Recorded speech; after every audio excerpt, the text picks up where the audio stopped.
Friends and my dear viewers, today I am going to teach the mathematics classes. In math classes, I am going to teach the trigonometry subject. सबसे पहले मैं अपने class 10th के विद्यार्थियों का स्वागत करता हूँ, अभिवादन करता हूँ और HPL चैनल के माध्यम से आज का जो क्लास दिया जा रहा है वह क्लास 10th के बच्चों के लिए है और यह जो सब्जेक्ट है त्रिगोनमिति है।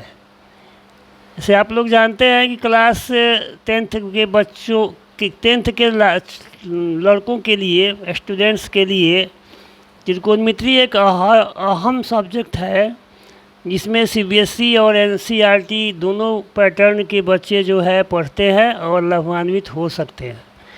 तो यहाँ कुछ एक्सरसाइज 8.1 का सम्स दिया जा रहा है, जो NCERT सम्स है उसको आप लोग देखें, वाच करें और अपने मित्रों को भी दिखाएं। देखिए, ज़्यादा समझाने की ज़रूरत नहीं है। ये आपका क्वेश्चन दिया है, इस फिगर में कह रहा है कि 10p और cot r का वैल्यू निकालिए। तो 10p निकाला गया है और cot r निकाल करके वैल्यू को यहाँ रख दिया गया है। कैसे निकाला गया है तो यहाँ देखिए दिया हुआ है PQ 12 centimetre, PR 13 centimetre. QR निकाल देंगे पाइथागोरस थ्योरम अप्लाई करके।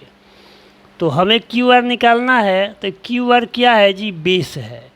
तो हाइपोटेनियस के स्क्वायर में एल्टीट्यूड के स्क्वायर को माइनस कर देंगे तो ये जो है ये आपका जो हाइपोटेनियस PR है, एल्टीट्यूड PQ है और QR आपका बेस है। तो QR निकाला गया है, देखिए यहाँ QR निकाला गया है तो PR स्क्वायर अब माइनस PQ स्क्वायर, ये अंडर रूट में कर दिया गया है। तो PR का वैल्यू यहाँ सामने लिखा है, यहाँ सब्स्टिट्यूट करेंगे। PQ का वैल्यू यहाँ दिया है, यहाँ सब्स्टिट्यूट करेंगे।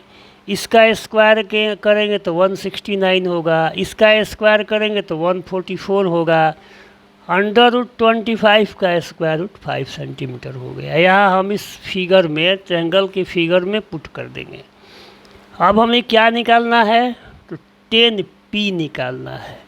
हमेशा ध्यान में रखना है कि आपको क्या निकालना है। तो 10p आपका देखिए, अब ये एंगल है तो इस P एंगल के लिए ये PQ जो है परपेंडिकुलर हो जाएगा, PQ जो है आपका ये बेस हो जाएगा और QR परपेंडिकुलर हो जाएगा। तो इसको दिमाग में आप रखिएगा।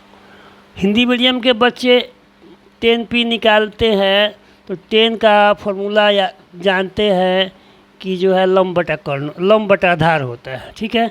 इंग्लिश मीडियम के बच्चे जो है पढ़ाया जाता है उसमें बताया जाता है कि परपेंडिकुलर अपॉन बेस होता है। अंतर कुछ नहीं है, बस समझने का थोड़ा डिफरेंस है।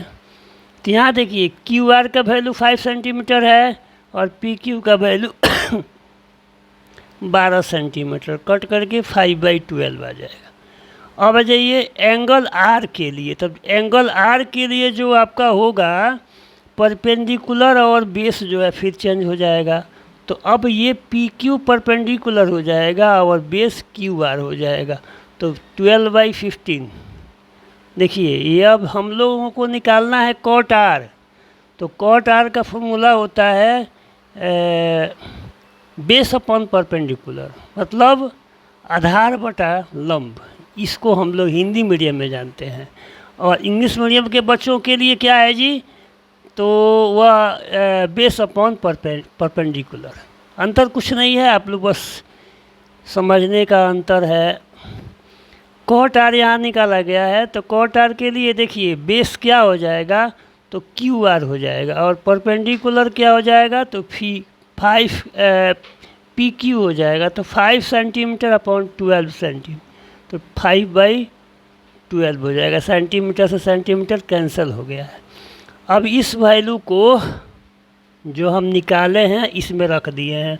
10p का वैल्यू 5/12, कॉट आर का वैल्यू 5/12 दोनों कैंसिल हो जाएगा तो 0 हो जाएगा। अब देखिए नेक्स्ट क्वेश्चन में, क्वेश्चन नंबर 3 देखिए, इसमें कह रहा है कि साइन ए का वैल्यू आपको हम 3/4 दे रहे हैं, तो आप cos ए और tan ए निकालिए। बहुत ही इजी क्वेश्चन है। तो पहले जो दिया है साइन ए, फिगर बना लीजिए। इसमें ए जो है, ए एंगल के लिए साइन ए का वैल्यू होता है, तो आप लोग पढ़े हैं कि परपेंडिकुलर अपॉन हाइपोटेनियस, मतलब लंब बटा कर्ण, है ना। तो परपेंडिकुलर इसका क्या है जी, BC है, और हाइपोटेनियस क्या है, 4 है। तो BC का वैल्यू मतलब आपको 3 सेंटीमीटर दिया है, और ये AC का जो वैल्यू है 4 सेंटीमीटर दिया है। इसका मतलब है कि हमें AB निकालना पड़ेगा। देखिए यहाँ AB का वैल्यू निकालना है, तो पाइथागोरस थ्योरम लगाएंगे तो AB क्या हमारा बेस है। तो इसमें ये होता है कि हाइपोटेनियस का स्क्वायर माइनस एल्टीट्यूड का स्क्वायर इक्वल टू बेस का स्क्वायर, है ना। तो बेस निकालेंगे तो AC square minus BC square हो जाएगा। AC के स्क्वायर में BC स्क्वायर को घटा देंगे। AC माने हाइपोटेनियस के स्क्वायर करके परपेंडिकुलर के स्क्वायर को माइनस कर देंगे। तो AC का स्क्वायर 4 का स्क्वायर है, और BC का 3 का स्क्वायर करेंगे तो 16 में से 9 माइनस करेंगे तो √7 सेंटीमीटर हो जाएगा। अब कुछ नहीं है, अब आगे हम लोगों को क्या करना है जी, हमें ये करना है कि cos A का वैल्यू निकालना है। तो cos A का वैल्यू, अब एंगल देखेंगे कौन सा है, ये एंगल है। तो इसके लिए अब cos A फार्मूला में क्या होता है, तो cos A को देखते हैं बेस अपॉन हाइपोटेनियस होता है। हिंदी मीडियम के बच्चों के लिए आधार बटा कर्ण, है ना। तो बेस क्या है यहाँ, AB है, और हाइपोटेनियस क्या है जी, आपका AC है। तो यहाँ बैठा दिए AB अपॉन AC, तो √7 सेंटीमीटर अपॉन 4 सेंटीमीटर, सेंटीमीटर से सेंटीमीटर कैंसिल हो जाएगा, √7 अपॉन 4 सेंटीमीटर, ये आपका आ गया। अब देखिए इसमें अब हम लोग अब tan A निकालेंगे। यहाँ tan A का वैल्यू पूछ रहा है, तो tan A का वैल्यू जब पूछ रहा है तो ये समझेंगे कि tan A के लिए फार्मूला क्या होता है। तो tan A के लिए फार्मूला होता है perpendicular upon base. Hindi medium के बच्चों के लिए लंब बटा आधार, है ना। बैठा देंगे, परपेंडिकुलर क्या है तो BC है, और बेस क्या है आपका AC है, तो बैठा करके इसका वैल्यू निकाल देंगे। क्वेश्चन नंबर 4 में देखिए, यहाँ 15 cot A = 8 दिया है, तो कह रहा है कि साइन A और sec A निकालिए। सेम बेसिस है, अंतर ये है कि 15 cot A = 8 दिया है, तो यहाँ से cot A की वैल्यू को आपको निकालना होगा, जो 8/15 हो जाएगा। तो 8 सेंटीमीटर अपॉन 15 सेंटीमीटर लेट कर लीजिए। तो यहाँ जो अब देखिए, अब cot A होता कितने के बराबर है, तो ये एंगल A है, तो इसके लिए बेस आपका ये होगा AB होगा, और परपेंडिकुलर आपका BC होगा, मतलब AB आधार होगा और BC क्या होगा आपका लंब होगा। वैल्यू रख दिए हैं, AB = 8 सेंटीमीटर और BC = 15 सेंटीमीटर। क्या निकालना है, sine A sec A। Pythagoras theorem लगाएंगे। अब देखेंगे कि हमें क्या क्या दिया हुआ है। हमें BC दिया है और AB दिया है, तो दोनों का स्क्वायर करके स्क्वायर रूट कर लेंगे तो ये AC का आ जाएगा। देखिए AC का मतलब हुआ कि इसका स्क्वायर प्लस इसका स्क्वायर करके और 289 का स्क्वायर रूट कर लेंगे तो 17 सेंटीमीटर आ जाएगा। अब साइन A निकालेंगे, तो A एंगल के लिए परपेंडिकुलर जो है आपका BC है, और हाइपोटेनियस क्या है, AC है। तो चूँकि फार्मूला होता है कि परपेंडिकुलर अपॉन हाइपोटेनियस, लंब बटा कर्ण, हिंदी मीडियम के बच्चों के लिए। तो sine A = BC upon AC, BC आपका परपेंडिकुलर है, AC आपका हाइपोटेनियस है तो 15/17 आ गया। अब सेक ए निकालेंगे तो सेक ए चूँकि निकाल रहे हैं तो सेक ए हमारा सेकेंड है, इसको निकालना है। तो सेक ए का वैल्यू आप देखेंगे कि सेक ए क्या होता है, तो कॉस ए का उल्टा होता है, रिवर्स होता है। तो आप देखिए सेक ए का फार्मूला होता है हाइपोटेनियस अपॉन बेस, मतलब हाइपोटेनियस अपॉन बेस माने कर्ण बटा आधार। तो कर्ण 17 सेंटीमीटर है, एसी है, और आपका जो आधार है वो ए बी है, वो 8 सेंटीमीटर है।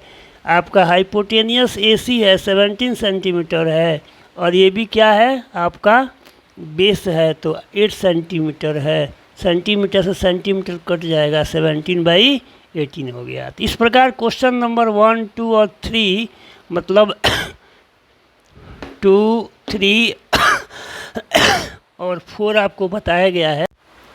स्टूडेंट्स यहाँ देखिए आपके इस एक्सरसाइज का सबसे इम्पोर्टेंट क्वेश्चन जो कि मेरा गेस है कि ये एग्ज़ाम में ज़रूर पूछेगा। देखिए एग्ज़ाम में टेक्निकली क्वेश्चन ही पूछता है। देखिए एंगल ए और एंगल बी जो है आपको दिया हुआ है, ठीक है जी, और ये कह रहा है कि दोनों एक्यूट एंगल है। तो एक्यूट एंगल के बारे में जानते हैं कि greater than 0 degree and smaller than 90 degree, है ना, तो उसको एक्यूट एंगल बोलते हैं। अब यहाँ कह रहा है कि कॉस ए और कॉस बी आपको बराबर दे रहे हैं, तो प्रूफ करो कि एंगल ए और एंगल बी बराबर होगा, ठीक है। तो ये तो आपको दिया हुआ है ट्रायंगल ए बी सी में angle A and angle B क्या है, एक्यूट एंगल है। एंगल सी क्या है आपका 90 डिग्री है। जब ए और बी एक्यूट एंगल होगा तो निश्चित है कि इसका जो थर्ड एंगल सी है वह क्या होगा आपका राइट एंगल होगा, क्योंकि राइट एंगल ट्रायंगल में दो एंगल जब एक्यूट दिया है तो जो रिमेनिंग एंगल होता है वह एक आपको राइट एंगल मानना पड़ेगा। तो यहाँ एंगल सी जो है हमने राइट एंगल माना। कॉस ए और cos B to be given, मैंने ये दिया है कि बराबर है, तो हम क्या करेंगे इस ट्रायंगल से कॉस ए और कॉस बी का वैल्यू निकाल देंगे। तो कॉस ए देखिए बस ये जानना है कि एंगल किस एंगल के लिए बेस और परपेंडिकुलर और हाइपोटेनियस कैसे कैसे होगा, बस यही जानना है। जो लड़का ये समझ गया उसके लिए तो कोई दिक्कत नहीं है, जो नहीं समझा उसके लिए जो है ये इस वीडियो को बार बार देखना होगा, है ना। जो HPL क्लास के चैनल से जो वीडियो बनाया जा रहा है स्टूडेंट्स आप लोगों के लिए ही बनाया जा रहा है। आप लोगों के कन्वीनियंस के लिए ये जो वीडियो बनाया जा रहा है जो HPL चैनल के माध्यम से, उसको आप देखिए, अपने मित्रों को भी दिखाइए। आइए यहाँ देखते हैं। तो ट्रायंगल ए बी सी में हम निकाले हैं कॉस ए, तो फार्मूला लिख दिए हैं बेस अपॉन हाइपोटेनियस। अब पहचानिए कि बेस कौन है। तो एंगल आपका ये है तो बेस आपका AC हो जाएगा। क्या हो जाएगा AC हो जाएगा, मैंने लिखा। हाइपोटेनियस AB हो गया तो AC अपॉन AB, इसको इक्वेशन 1 मान लो। लेकिन एंगल B के लिए आपका बेस और परपेंडिकुलर डिफरेंट हो जाएगा, ये आपको देखना है। अब B एंगल है तो उसके लिए अब आपका बेस BC हो जाएगा और परपेंडिकुलर क्या हो जाएगा AC हो जाएगा, और हाइपोटेनियस तो आपका सेम है, ठीक है। तो कॉस बी का फॉर्मूला तो सेम रहेगा, फॉर्मूला में कोई चेंजिंग नहीं होगा, केवल आप बेस को डिफरेंट कर दीजिएगा। इसमें बेस BC हो गया तो BC अपॉन AB हो गया। तो इक्वेशन 1 और इक्वेशन 2 आपको मिल गया। अब हम क्या करते हैं, यहाँ देखिए कॉस ए और कॉस बी आपको बराबर दिया है, तो इसके वैल्यू को हम यहाँ जो इक्वेशन 1 है इक्वेशन 2 है, जो उसके वैल्यू को आया है उसको यहाँ लिख दिए हैं, है ना। क्रॉस करेंगे तो AC इंटू AB और AB इंटू BC आ गया। अब AC और BC का रेशियो निकालेंगे तो AB अपॉन AB आ जाएगा। यहाँ भी AB है, यहाँ भी AB है, तो ये आप कट करके ये 1/1 आ गया, फिर क्रॉस करेंगे तो AC/BBC।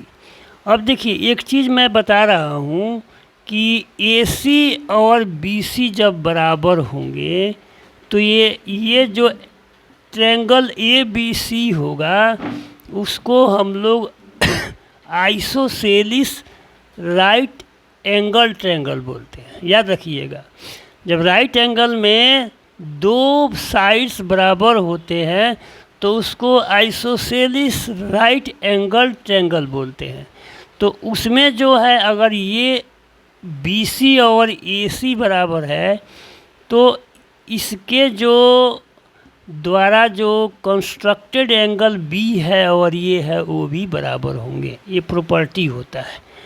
तो यहाँ एंगल A और एंगल B बराबर हो जाएगा by the property of isosceles right angle triangle.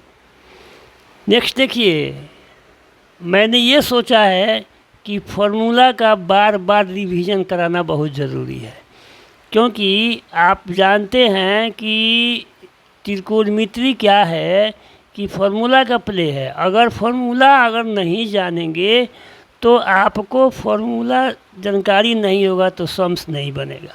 ठीक है, जिस प्रकार से अगर आप कहीं जाना चाहते हैं, आपके पास सब कुछ है, संसाधन है, 2 व्हीलर है, उसके बाद गाड़ी में आपका पेट्रोल है सब कुछ ठीक ठाक है, लेकिन जब उसको आप चलाना नहीं जानेंगे, जब उसको चलाएंगे नहीं, सीखे नहीं है, तो आप क्या होगा, आप गाड़ी रहते हुए भी आपके लिए गाड़ी बेकार है, आपको बाई फुट वहाँ जाना पड़ेगा। ठीक है, चाहे किसी और संसाधन से आप जाएंगे, है ना, किसी को कहेंगे कि भाई थोड़ा हमको लेके चलो। ठीक है, तो यहाँ जो फॉर्मूला दिया गया है वो त्रिकोणमिति पढ़ने के लिए लेके चलने वाला चीज़ है ना, ये सिखाएगा आपको कि कैसे त्रिकोणमिति पढ़ा जाता है। इसलिए हर वीडियो में मैंने ये सोचा है कि रिवीजन के तौर पर उस चैप्टर का जो फॉर्मूला है मैं लिखूँगा, उसको आपको क्या करना है, एक बार रिमाइंड कर लेना है। ठीक है, तो ये आपका काम है, आप इसको देखिए, इसको मैंने पहले भी लिखाया है और यहाँ थोड़ा सा बड़े बड़े अक्षर में आपको मैं बता रहा हूँ। sin A, cos A, tan A, cot A, sec A, cosec A, इसके लिए जो है आपको थोड़ा सा वीडियो को देखना होगा, वॉच करना होगा, और HPL चैनल के द्वारा जो आपको वीडियो शूट किया जा रहा है उसको प्रतिदिन 1 बार, 2 बार, 3 बार, 4 बार, जब भी आपको मौका मिलता है तभी आप उसको देखिए और अपने मित्रों को दिखाइए। मिलते हैं अगले वीडियो में, तब तक के लिए